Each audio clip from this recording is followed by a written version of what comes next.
मरकजी वज़ीर बराए अक़लियती उमूर मुख्तार अब्बास नकवी ने वज़ीर-ए-आज़म नरेंद्र मोदी के कामों की सताइश की है और उन्होंने कहा कि वज़ीर-ए-आज़म की कोशिशों का नतीजा है कि आज दुनिया भर में हिंदुस्तान का मौक़िफ़ काफ़ी मुस्तहकम है।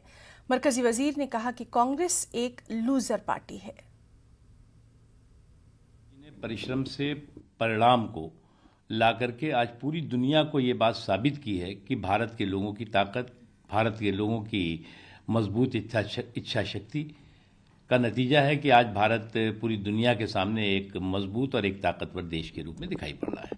हम मानते हैं कि प्रधानमंत्री नरेंद्र मोदी जी का जो समावेशी नेतृत्व है, सर्वस्पर्शी सोच है, वो सोच जो है आज पूरी दुनिया उसे स्वीकार कर रही है और तो पूरी दुनिया उसे सलाम कर रही है। ये हर भारतवासी के लिए गर्व का विषय है, सम्मान का विषय है, फख्र का विषय है।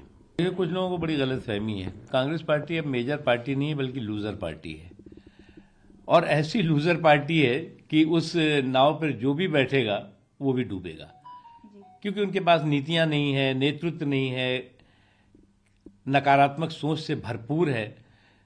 तो ऐसी जो है वो मेजर पार्टी जो लूजर पार्टी का रिकॉर्ड बनाने में लगी हो, उसके बारे में जो है वो अगर कोई इस तरह की बात कहता है तो या तो उसकी समझ नहीं है या समझ करके ना समझ बन रहा है।